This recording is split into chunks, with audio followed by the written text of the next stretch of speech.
Hello, everyone. I'm Dr. Jeremy Losak. I'm here presenting with, are we good? Okay, perfect. Presenting here with Dr. Jason Maddox and Jonah Soos. Honestly, if we could pick one presentation to go after, it would be the last one. A really, really awesome job. And it trends really well to what we talk about here. You know, they just tried out the ABS challenge system in AAA. And our presentation, we are going to evaluate, well, what happened. So nothing better than looking at a couple of glorious examples of some of our beloved umpires doing some interesting things. I know we had some conversation about Angel Hernandez here, a very notorious Kyle Schwarber bat slam. And, you know, I think all my Syracuse people know I'm obsessed with umpires just as much. So absolutely love this. And again, situation where a umpire was calling the outside of the strike zone throughout the entire game and did not feel it was fair. Next. There we go. How about another? I'm not really trying to pick on the Phillies fans here, but it seems like you guys have some incredible moments. On the inside corner, strike three call.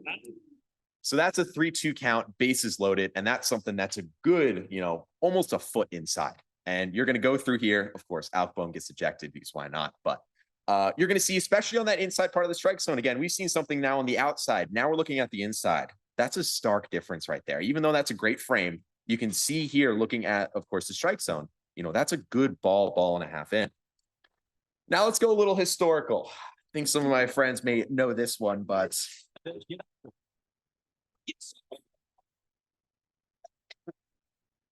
that's bad. And, you know, I'm really not trying to pick on here. This is the 1997 NLCS, of course. This is a very important moment. Of course, the Marlins going on, winning this series, and then going on to win the World Series. This is in the other's batter's box. So really, what can we see from this? Well, umpires have been a topic of conversation for a very long time. I'm going to pass it over. Yeah, so now that we've seen a couple really high leverage, high media coverage situations where umpires were really showing their effect on the game, that's led to much more scrutiny throughout the league, throughout fans, throughout the players of umpires and their ability to affect the game with their sometimes maybe biased calls. So that has led the MLB to try to test the implementation of some new systems to try to correct for some of these umpire biases. A couple of those systems, as we've already heard from today, are the ABS system, automatic ball strike system, and then the challenge system, which we'll talk about here in a second. Before we get into the details of those, a little history of these ABS systems is that the ABS system was first tested in the Atlantic League All-Star Game in 2019. And as you can see, as the years went on, post-COVID, they started trying to tune those systems a little bit better, kept implementing new uses for them until this most recent season in 2023. They went all in within AAA and went to a fully ABS/challenge system. And in this upcoming season in the KBO, they're actually going to use the full ABS automatic system. So to talk about ABS, first, what they use is the Hawkeye tracking system and determine whether the ball does in fact cross the three-dimensional zone at any point. And so it will negate the variability from umpire to umpire because it's a computer making the call every single time. So when in our data, when we talk about the ABS system, this is what's happening. It's a computer making every single call. It did receive criticism, but it's been fine-tuned as it's progressed as it's been used more and more, getting more and more accurate. The challenge system also uses ABS. However, it is not going to blindly go with the computer's call. We still have the umpires making the original calls. Instead, what happens is if a pitcher, catcher, or batter disagrees with the original call from the umpire, they're allowed to challenge. One key note is the challenge must come from the player playing the game. It can't come from the manager in the dugout. Okay, so the players are allowed unlimited challenges until one team has made 3 incorrect challenges, and then they cannot challenge the rest of the game. So looking into how a challenge works, let's go to another quick video. This is something that has received a lot of scrutiny because people think, oh, this is going to take a long time. This is going to add time back to the game. But it's simple. Batter tops the top of the helmet. This will go straight up on the Jumbotron, and the entire crowd, the umpire, everyone gets to see exactly what happens. Maybe. Oh, here it comes. All it's going to do is it's going to show, again, this was something that was called a ball, challenged, overturned to a strike. This took, well, 20 seconds. So think about this. If we're looking at 3 incorrect challenges in a game, this is maybe adding 30 seconds or maybe adding about a minute game time. If we get into more successful challenges, then we get into adding maybe 2-3 minutes. So that almost argument is somewhat negated. For our area of focus, we looked at the 2023 season because it's the first time that the ABS and challenge system were used interchangeably. We can look on a series basis and see how umpires performed in the ABS versus the challenge and high caliber of play. We're talking about AAA here. A lot of these umpires are jumping back and forth with Major League Baseball, so these results are much more translatable. So 2 key things we're going to look at here. 1, how does umpire accuracy as defined by the rulebook strike zone? So, I mean, as the previous presentation showed, sometimes, you know, the rulebook strike zone isn't the actual strike zone, but we're going to assume MLB wants the rulebook strike zone for the purposes of evaluating umpires.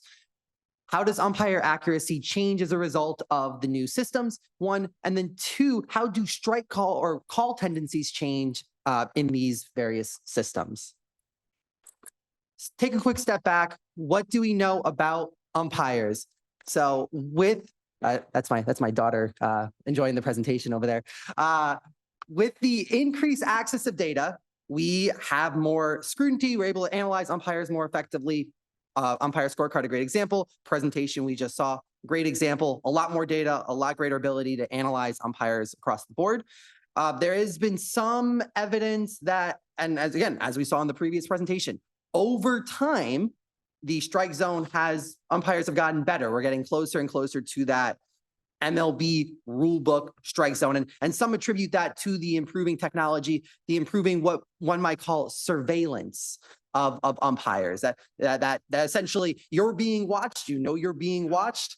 And, you know, if you make a lot of mistakes, you're going to be called out by media, by fans, by MLB in your evaluations, right? So this improving of technology has at least theoretically led to this increase in accuracy, quote unquote. So what do we do in our analysis? So in AAA, and I'm going to reiterate this, in AAA, the 2 leagues, International League, Pacific Coast League, PCL had the challenge system, ABS system in place for the entire season. The International League did not have either system in place until right after April 25th. The data, unfortunately, there's not much pitch level data available for minor league baseball. In fact, 2023, again, and we'll talk about this in a second, was the first season in which you actually have this pitch level data that we can analyze umpires publicly, at least. So at least this few weeks of no system in place did create what we consider a control group of no systems. We compare umpire accuracy under this control system versus the treatment groups of ABS of challenge system.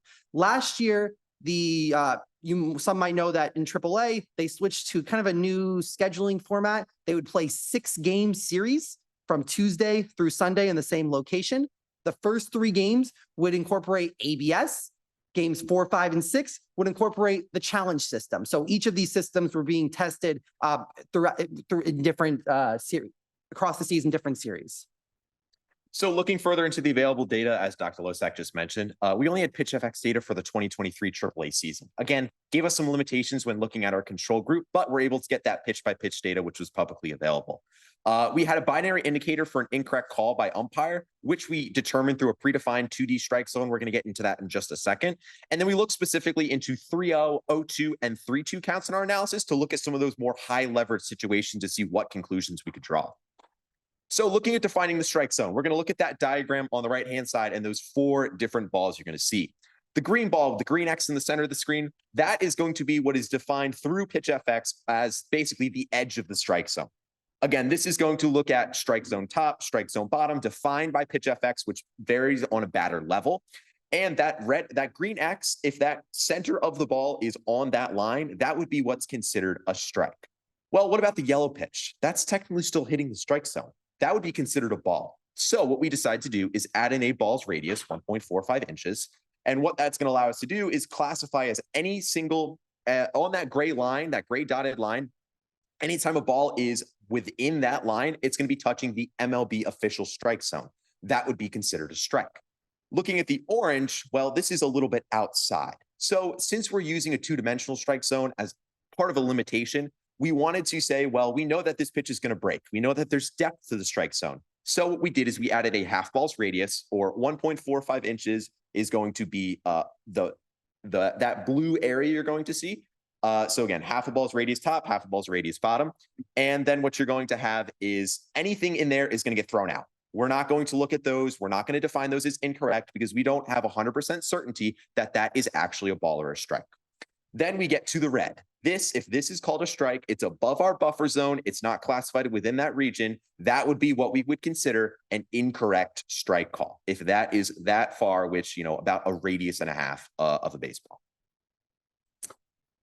So for our methodology, we first wanted to limit the pitches to non-swing pitches only because those are the pitches where the umpire is actually making the call. If a batter swings, the umpire has no choice. If they swing and miss, it's a strike. If they swing and make contact, whatever happens in the play is what happens. So we just limited it to non-swing pitches. We wanted to create a model that would predict the probability of an umpire making a correct call. So whether that's a ball or a strike, we were just trying to determine whether the correct call was made. We originally started trying to use a logistic regression model. There ended up being way too many interactions within the predictive variables of the pitch or the effects of the pitch, such as where the pitch was located, pitch speed, ball rotation, all those different predictors. So we ended up going with an extreme gradient boosting model to get more accurate predictions of these probability of the umpire making the correct call. You can see the tuned parameters over there on the left-hand side for reproducibility. But for our XGBoost model, as you can tell on the right-hand side, where the ball ended up being located was the most significant predictor in terms of whether the call was going to be made correctly or not, which makes a lot of sense.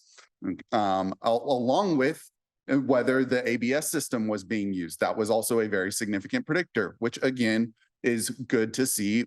We know the ABS system is a computer, it's going to be right. So the fact that that was being used is going to affect whether the call is right or not.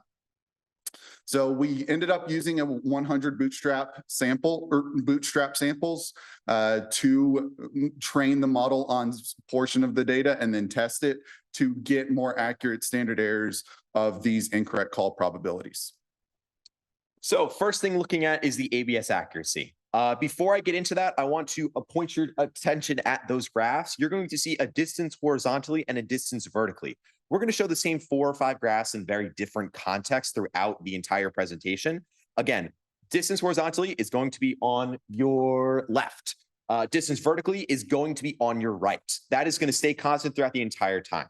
Looking at ABS, you can see it on the bottom there. It is pretty much near 0. Of course, we're using a 2-dimensional strike zone, not the 3D one they have, so we would not expect that to be 0, but near 0 pretty much says, well, MLB is doing a good job. They're defining this somewhat correct. They're defining this correctly. ABS is in fact accurate, and it is in our data as well. Now getting into general umpire accuracy. We did find some evidence that umpires are more accurate in the challenge system over our control group, and this is cross count, as we're going to get into a little bit. The general trend, we have some statistical significance, which we're going to look into a little bit later, but the sample size of our control group makes it difficult to draw definitive conclusions. So we're going to look more at trends and the little bit of statistical significance we have.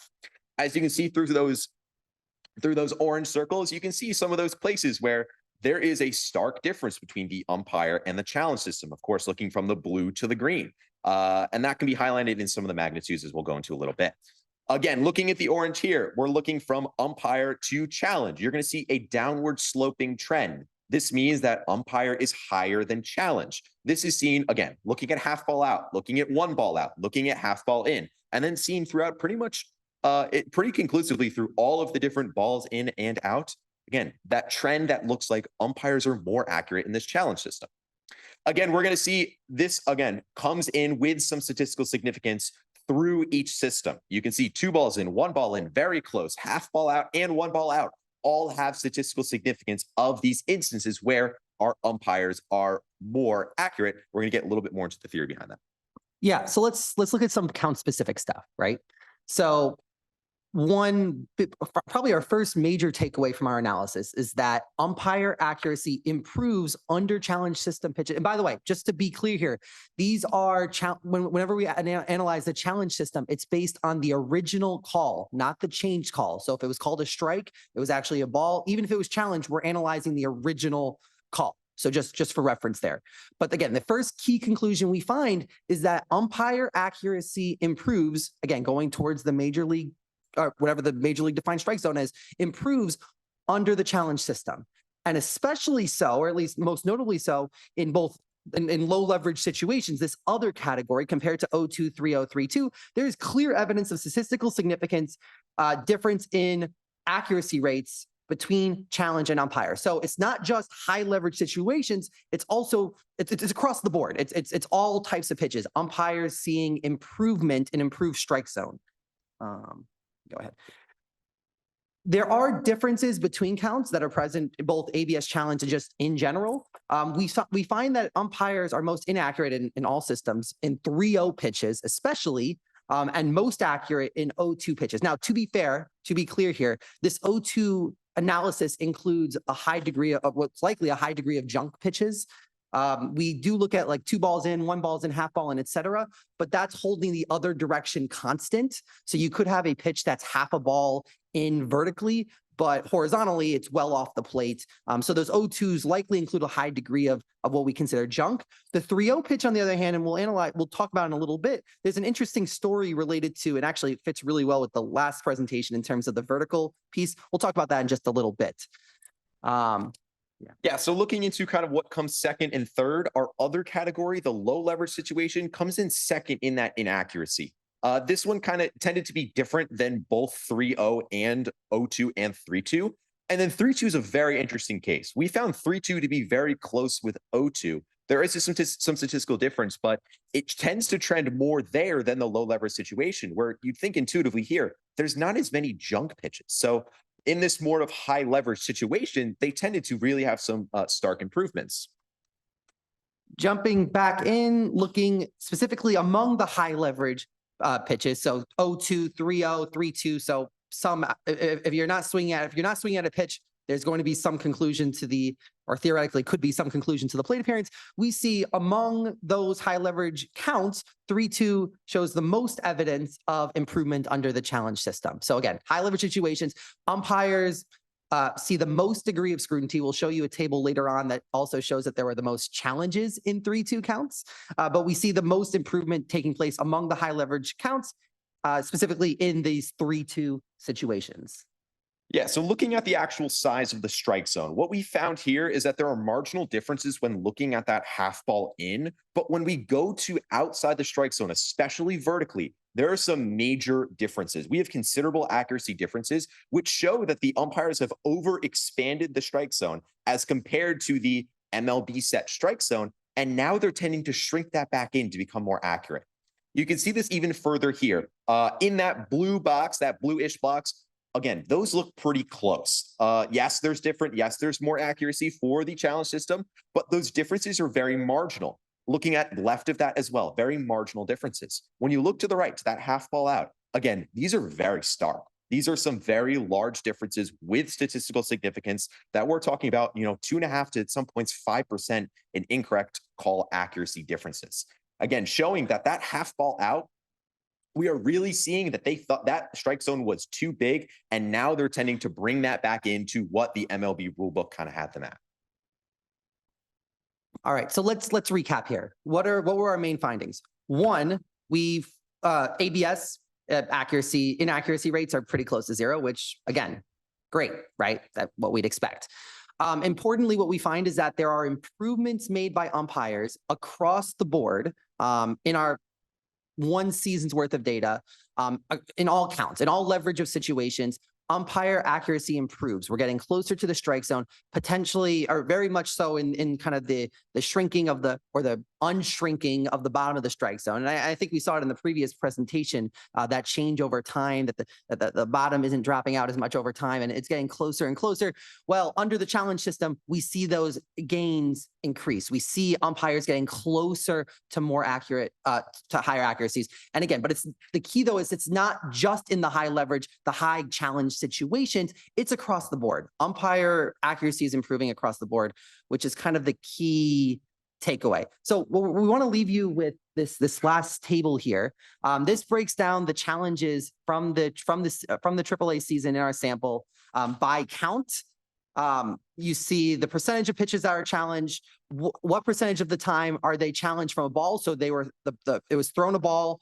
The pitcher said, no, that's not a ball. It should be a strike. So the pitcher or catcher will challenge that. On the other side, a challenge strike percentage. Pitch is called a strike. Batter says, no, that should be a ball, etc. Right? Well, on 3-2 counts, 3-2 counts are interesting, right? Because really high leverage situations, for both sides. Batters are calling it a little more often than pitchers are. Everyone's accuracy is pretty awful here, but that makes sense, right? The cost of the potential benefit of a successful challenge is high enough that you're willing to potentially lose the challenge because, again, the swing in terms of run expectancy is fairly high. Ignoring that for a second, it's interesting to look at 3-ball counts, especially. The more balls are on the count, the more challenges that we see. In 3-0 counts, the challenge strike accuracy, that 74.42%, is especially high. And then that fits with our narrative before. We umpires calling pitches that we saw, especially in the vertical direction, they're calling it a strike. Batter says, no, that pitch is actually low, ball 4. Right. So there's some interesting dynamics baked in here. I think more to see kind of going forward, but definitely some interesting dynamics. So where do we conclude here? Well, I think throughout the last presentation, there was some discussion yesterday. What should MLB do, right? Challenge system, ABS. Do we let the robots take over? What's in for the future of MLB? They're, at least from a media perspective, from listening to kind of what some people in the minor leagues have said, they like the challenge system, right? The challenge system keeps and maintains the human element of catchers. I think the last presenter would agree that we want to keep some element of umpire variability here, but what we're seeing, at least in the data from the challenge system, is that a result of that is we are seeing some improvements being made by umpires, getting us at least a little bit less variation. Some of those less egregious calls that maybe we've seen in the past, we're seeing improvements. So maybe it's the challenge system that provides that happy middle ground of, okay, it provides more accountability to umpires. It makes it so maybe we have less extreme calls. And when there are extreme calls, there's an opportunity to correct those in live action. So maybe that is the happy medium. And at least looking at the AAA experiment of last season, there's evidence to suggest that at least that it had that effect. We're not here to say what the strike zone should be. We're not here to say it should be bigger, smaller, what it should look like. But if MLB's goal is to get us closer to a more standardized strike zone while keeping the human element of the game in play, the challenge system might be that happy medium. And the data supports the idea that the challenge system helped get us closer, at least in one season of data, helped get us closer to that space. So thank you very much. Thank you to SABR. And yeah, we're looking forward to some questions.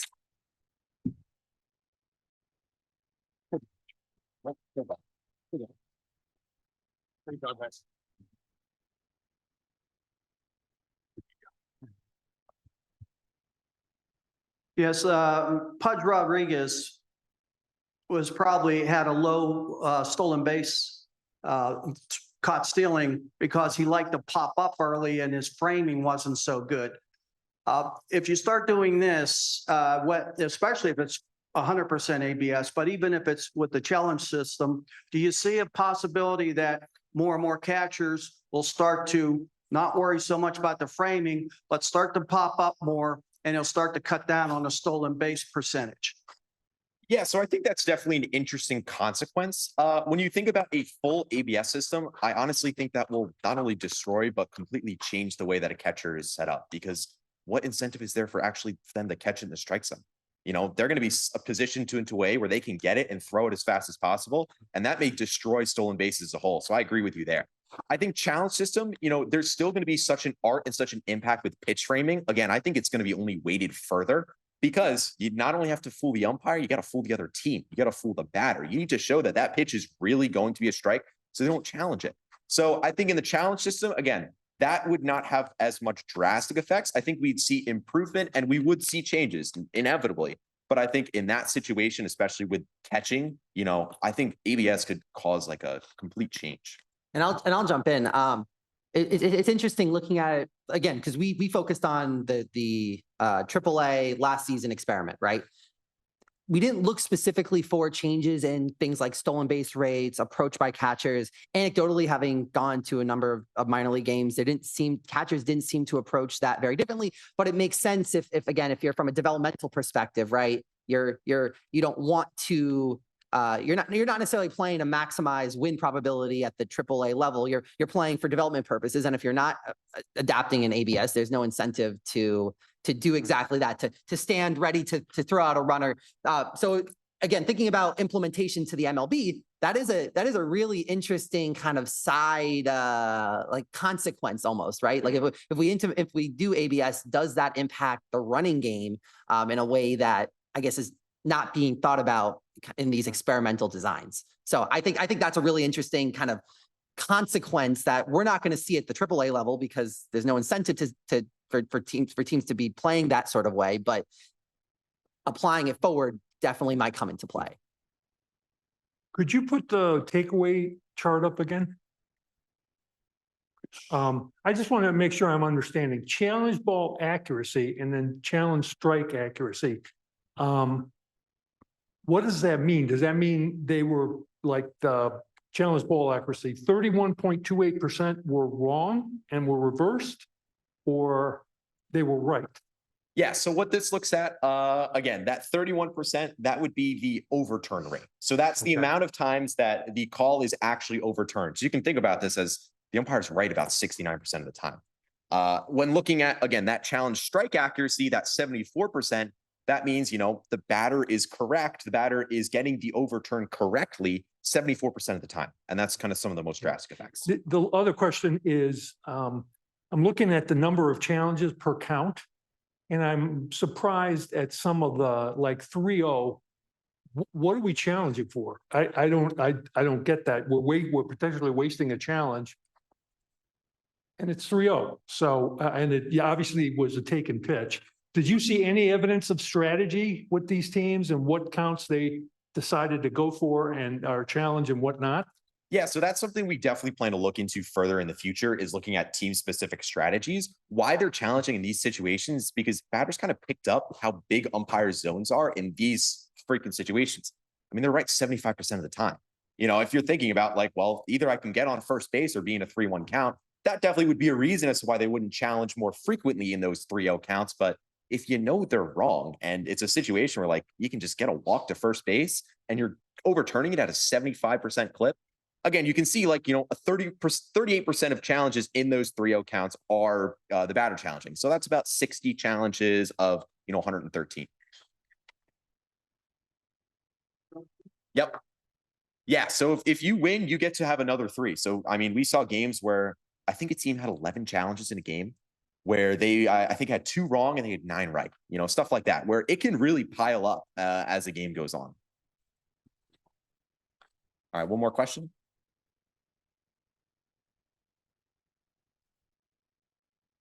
All right. All right. Thank you very much. Thank you.